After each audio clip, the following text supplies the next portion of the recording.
विदा होता हूँ मेरी दोस्त। आवाज ऊंची रखा करो। मैं अब विदा होता हूँ। मैंने एक कविता लिखनी चाहिए वही रहो। जिसे तू सारी उम्र पढ़ती रह सके। उस कविता में महकते हुए धनिये का जिक्र होना था, ईखों की सरसराहट का जिक्र होना था, सरसों की नाजुक शोखी का जिक्र होना था। तो उस कविता में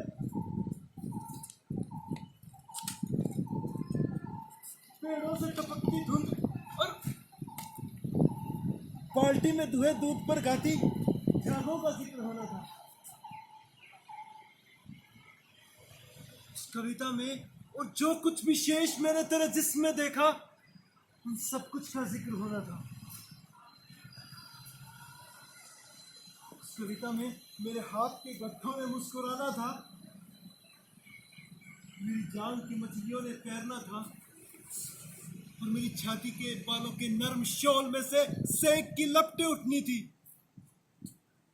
उस कविता में तेरे लिए, मेरे लिए और दुनिया के सारे रिश्तों के लिए बहुत कुछ, और दुनिया के सारे रिश्तों के लिए बहुत कुछ होना था मेरी दोस्त। लेकिन बहुत ही बेसवाद है दुनिया के इस उलझे हुए नक्शे से निपटना।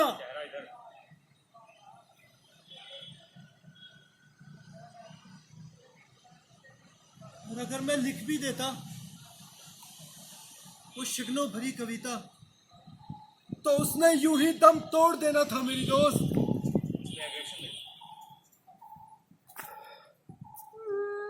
तुझे और मुझे छाती पर बिलखते छोड़कर कविता बहुत ही शक्तिहीन हो गई है।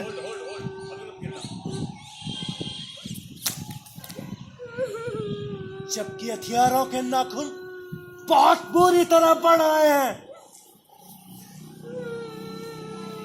अब किसी भी तरह की कविता से पहले हथियारों से युद्ध करना बहुत जरूरी हो गया है। युद्ध में हर चीज को बहुत आसानी से समझ लिया जाता है, अपना या दुश्मन का नाम लिखने के जैसे। और इस हालत में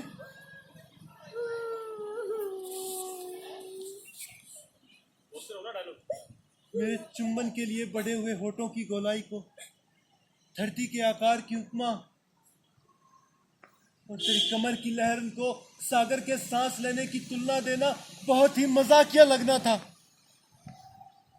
तो मैंने ऐसा कुछ नहीं किया।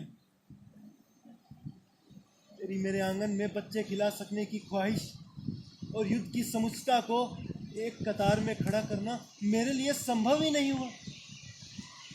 और अब मैं विदा होता हूँ मेरी दोस्त, अब मैं विदा होता हूँ।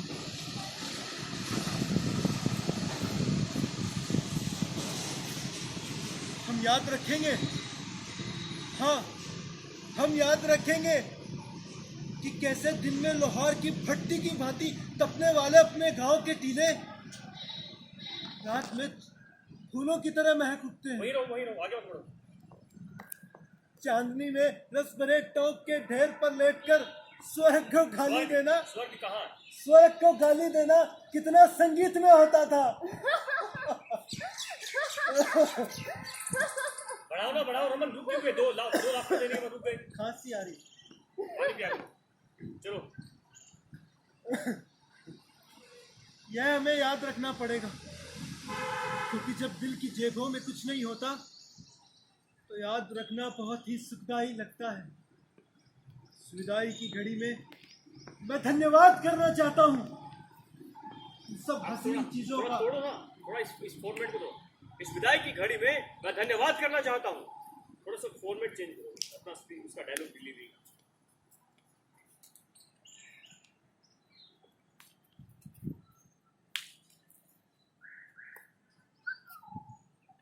की जेबों में कुछ नहीं होता तो याद रखना बहुत ही सुखदायी लगता है। इस विदाई की घड़ी में मैं धन्यवाद करना चाहता हूं उन सब हसीन चीजों का जो हमारी मुलाकातों पर तंबू की तरह तनती रही, नाम जगहों का जो हमारे मिलने पर और भी हसीन हो गई। अनीशा ऊपर, थोड़ा हाथ ऊपर, और गर्दन, चेहरा, उस पे गाल लगाओ, उसकी पीठ पे ना, गाल लगा उसकी पीठ पे, हाँ गाल लगाओ। ऐसे। हाँ थोड़ी आगे आ जाओ। हाँ और उन आम जगहों का जो हमारे मिलने पर और भी हसीन हो गई। अपने सर पर ठहर जाने वाली तेरी तरह हल्की गीतों भरी पवन का, जो मेरा दिल लगाए रखती तेरा इंतजार करते। आड़ पर उगे रेशमी घास का, जो तेरी लुमकती हुई चाल के आगे सदा बिछ बिछ गया। ईख पर तैनात बिद्दियों का, लेटे थे, पहले लेटे हुए थे, हाँ। पहले लेटना है, देन ईख पर तैनात बिद्दियों का, ये घुटना नीचे करो अनीशा। हाँ ईख पर तैनात बिद्दियों का, जिन्होंने हमेशा आने जाने वालों की खबर रखी। एक साथ नीचे करो ना, एक साथ ऊपर लाओ, एक साथ नीचे करो। ईख पर तैनात बिद्दियों का, जिन्होंने हमेशा आने जाने वालों की खबर रखी। जवान हुए गेहूं का, जो बैठे न सही लेटे हुए तो हमें ढकता रहा। मैं धन्यवाद करना चाहता हूँ सरसों के छोटे छोटे फूलों का, जिसने हमेशा मुझे बख्शा अवसर और रात के सर तेरे बालों से झाड़ने का। मैं मनुष्य हूँ, बहुत कुछ छोटा छोटा जोड़कर बना हूँ, और मेरे पास वॉइस सब उसमें थोड़ा चेंज हो। मैं मनुष्य हूँ, वो छोटा छोटा जोड़ के बना।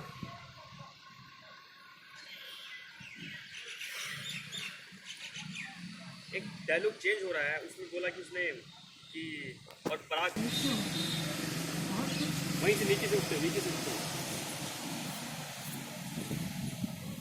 पराग के सर तेरे बालों से झाड़ने का। मैं मनुष्य हूँ, बहुत कुछ नहीं, ये ऐसे डायलॉग। पराग के सर तेरे बालों से झाड़ने का। मैं मनुष्य हूँ, बहुत कुछ छोटा छोटा जोड़कर बना हूँ, और उन सब चीज़ों के लिए जिन्होंने मुझे बिखर जाने से बचाए रखा, मेरे पास बहुत शुक्राना है। मैं धन्यवाद करना चाहता हूँ। प्यार करना बहुत सहज है, जैसे जुल्म को सहते हुए अपने आप को किसी लड़ाई के लिए तैयार करना, या गुप्तवास में लगी गोली का किसी झोपड़ी में पड़े रहकर जख्म भरने वाले दिन की कोई कल्पना करे। प्यार करना, लड़ सकना, जीने पर ईमान ले आना मेरी दोस्त, यही तो होता है। धूप की तरह धरती पर खिल उठना और फिर आलिंगन में सिमट जाना, बारूद की तरह भड़क उठना और चारों दिशाओं में गूंज जाना। जीने का यही सलीका होता है मेरी दोस्त। प्यार करना और जीना उन्हें कभी नहीं आएगा जिन्हें जिंदगी ने बनिया बना दिया। आई बॉल्स इधर उधर मत करो, और इस सीन के लिए ना आंखें झपकाओ ही मत, पलके मत झपकाओ। दोबारा से। पराग केसर तेरे बालों से झाड़ने का। मैं मनुष्य हूँ, बहुत कुछ छोटी छोटी चीज़ों को जोड़कर बना हूँ, और उन सब के लिए जिन्होंने मुझे बिखर जाने से बचाए रखा, मेरे पास बहुत शुक्राना है। मैं धन्यवाद करना चाहता हूँ। प्यार करना बहुत हाँ बस, सहज है। अभी एक चीज़ हुआ ना, एक चीज़ खत्म हुई। देखो मेरे पास बहुत शुक्राना है, मैं धन्यवाद करना चाहता जिन्होंने मुझे बिखर जाने से बचाए रखा, मेरे पास बहुत शुक्राना है। मैं धन्यवाद करना चाहता हूँ। प्यार करना बहुत सहज है, जैसे जुर्म को सहते हुए अपने आप को किसी लड़ाई के लिए तैयार करना, या गुप्तवास में लगी किसी गोली का जख्म भरने वाले दिन की कोई कल्पना करे। प्यार करना, लड़ सकना, जीने पर ईमान ले आना मेरी दोस्त, यही तो होता है। धूप की तरह धरती पर खिल उठना और फिर आलिंगन में सिमट जाना, बारूद की तरह भड़क उठना और चारों दिशाओं में गूंज जाना। प्यार करने का यही सलीका होता है। प्यार करना और जीना उन्हें कभी नहीं आएगा जिन्हें जिंदगी ने बनिया बना दिया।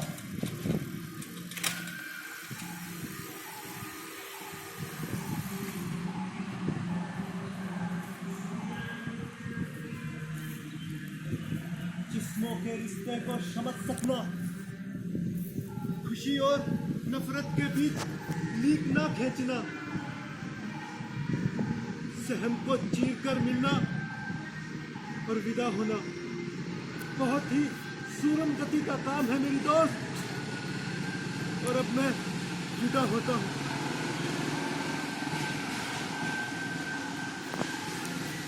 तू भूल जाना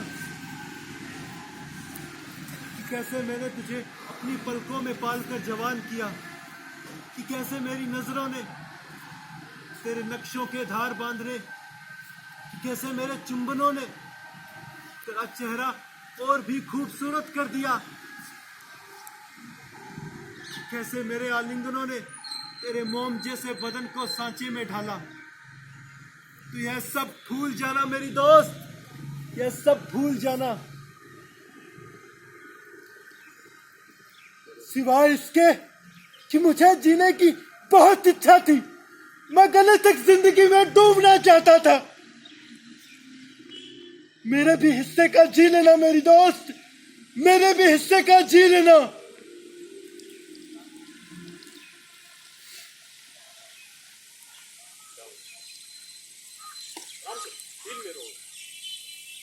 मेरे भी हिस्से का अब मैं विदा लेता हूँ। लाइन बोलो। और अब मैं विदा होता हूँ मेरी दोस्त, अब मैं विदा होता हूँ।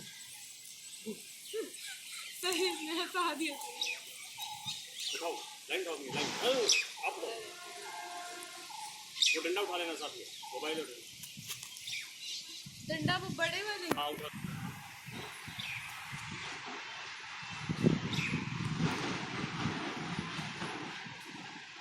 तुम ठीक कहते थे, हथियारों के नाखून बहुत बुरी तरह बढ़ रहे हैं। सर वाली भी डाल दी क्या, खतरनाक वाली? तुम ठीक कहते थे, तुम बिल्कुल ठीक कहते थे कि किसी भी कविता को लिखने से पहले हमें हथियारों के नाखूनों से लड़ना होगा। तुम ठीक कहते थे। सपनों का हमारा सपना था ना, तुम्हारा सपना था ना, तुमने तुमने अपने सपने को मरने नहीं दिया। अब शुरू करो, तुम ठीक कहते थे। अब शुरू करो ये वाला।